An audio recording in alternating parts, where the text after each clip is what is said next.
Bayou Time Sports is brought to you by Terrebonne General Health System Community Sports Institute in conjunction with Barker Honda and Barker Kia.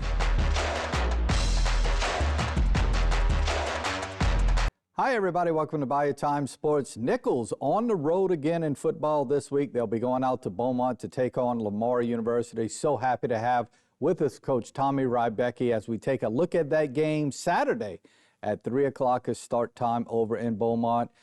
Coach, so great to have you here. Let's talk Lamar a little bit, and let's talk getting back in the Southland Conference play.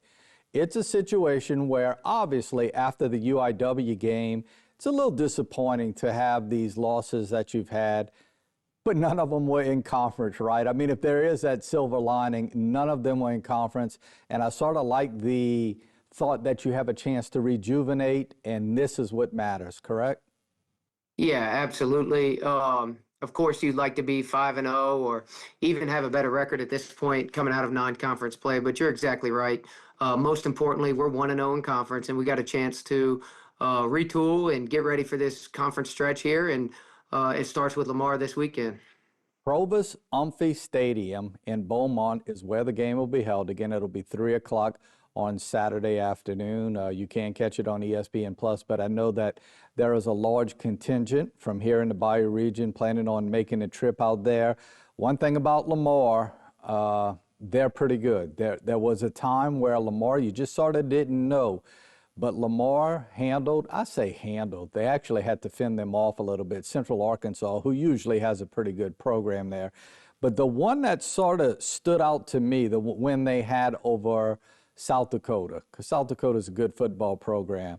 Talk about Lamar a little bit and maybe what makes them different from last year or even years in the past where they were middle of the pack in the Southland, but it looks like they have a little mojo going.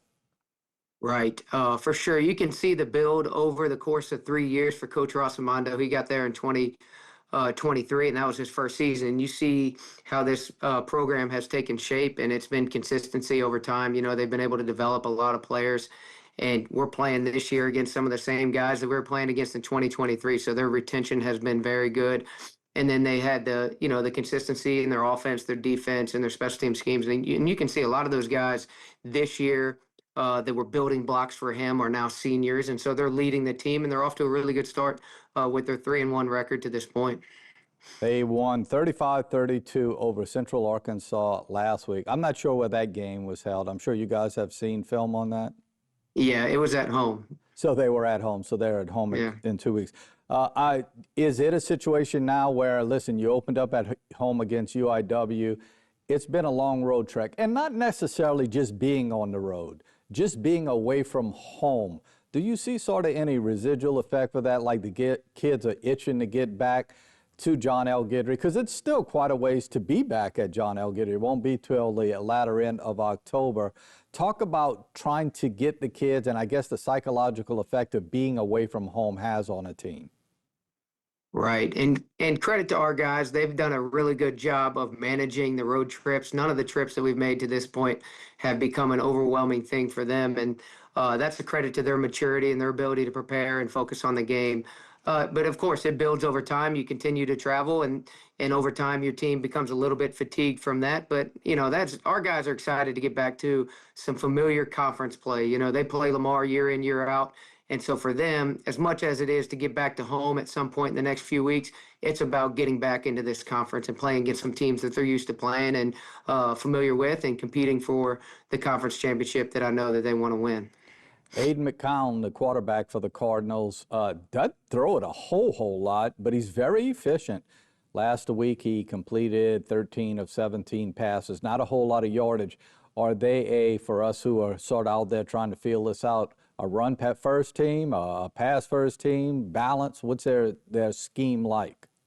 Yeah, very much a run-based offense. They're going to use a bunch of different tight ends and give you a bunch of different sets offensively, and they're going to use the quarterback in the run game as well. So very much lean on the run game to set up some of their passing game, some of their downfield shots and things of that nature. But you're going to see a bunch of different tight ends, a couple different running backs. The quarterback can run the ball, and a good offensive line. So they lost their opening game and then have run off 3 straight, and they played pretty good competition. They score 21 points a game. They give up about 26 points a game, but that's so misleading because they opened up with North Texas, and North Texas scored 51 points on them, and I think that's what inflated those numbers a little bit. Those things you have to do to come out with a victory in Beaumont. Yeah, for sure. We got to be able to sustain drives offensively, finish with points, and then defensively, we got to be able to stop the run game, make them one-dimensional, get them into some passing situations, and capitalize on those situations to get off the field, get our offense more opportunities to go score. If you had an open mic to talk to some of the Colonel faithful out there that might be on the borderline of making a trip, you would tell them? Yeah, come see us. Come see us. Stay with us. You ought to see this team day in and day out, the way that they approach their work, how hard they're preparing, and how hard they're playing in these games. And I encourage you to come out and support. We need every single person that we could get out there. Very good. Again, that is a 3 o'clock start time. I'll ask Jay, our producer, to throw that out one more time. The Colonel's taking on Lamar, 3-1 Lamar. They had an open date, so they are actually one short of a lot of schools out there. Of course, Nicholls at 1-4 already had an open date in there. Go out if you have the opportunity. Beaumont, 3.5 hours. Get out there to Beaumont and support the Colonels. Coach, as always, thank you for the time. Best of luck this Saturday. Yeah, thank you for having me. I appreciate you. Always great to have Coach Rybacki, and we hope the Colonels come away with a big win in Southland Conference play this Saturday. Got to take a break. We'll be back after this timeout. This segment was brought to you by Terrebonne General Health System Community Sports Institute in conjunction with Barker Honda and Barker Kia.